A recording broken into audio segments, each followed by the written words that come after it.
मोहतरम नाज़रीन अस्सलाम वालेकुम। मैं हकीम मोहम्मद गालिब, आप देख रहे हैं हर्बल टिप्स विद हकीम गालिब।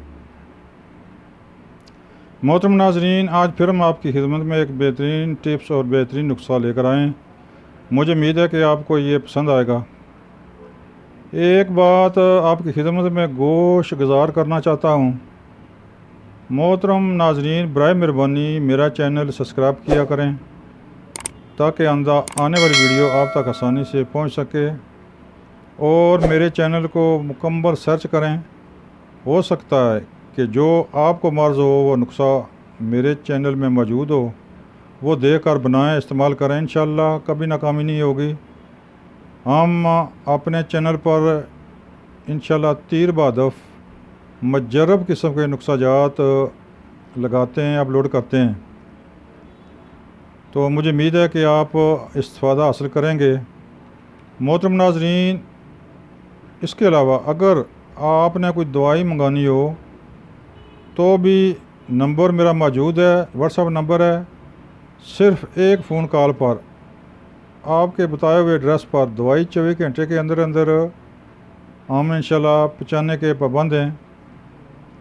या अगर कोई मशवरा करना हो तो भी इंशाल्लाह आप हमें फ़ोन करें, हम इंशाल्लाह मशवरा देंगे जो आपको दरकार हो। इंशाल्लाह अपनी मालूमात के मुताबिक इंशाल्लाह ज़रूर आपकी मदद करेंगे। मोहतरम नाज़रीन, अब आते हैं नुस्खे की तरफ। यह नुस्खा जरियान, सुर्त नज़ाल और कमज़ोरी के बारे में है।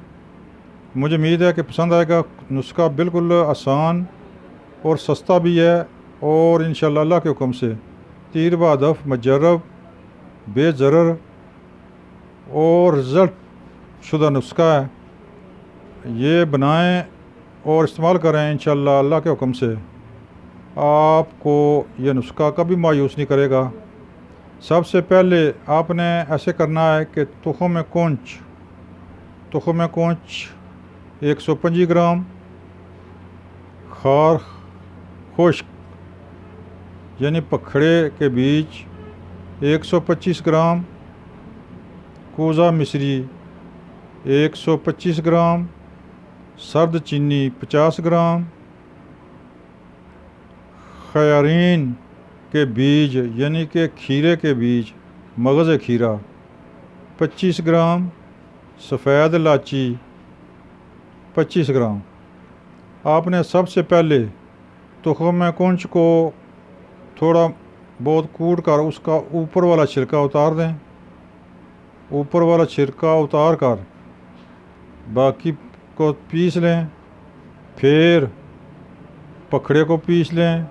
इसके बाद सर्द चीनी, कोज़ा मिश्री भी पीस कर बाद में इलायची और बीज बाद में पीसें। तमाम को पीस कर इनको यकजा कर लें, इनको गट्ठा कर लें। ये दवाई तैयार है। इसका तरीका इस्तेमाल इस तरह है कि 2 माशे दवाई तकरीबन छोटी चम्मच आधी सुबह दोपहर शाम दूध के साथ इस्तेमाल करें। दूध कच्ची लस्सी के साथ इस्तेमाल कर सकते हैं।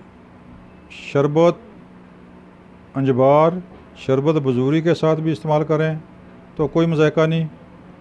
इंशाअल्लाह आप इस्तेमाल करें, ये नुस्खा आपको कभी मायूस नहीं करेगा। ये जनाब कमाल का नुस्खा है, इस्तेमाल करें। दुआओं में याद रखें। अस्सलाम वालेकुम।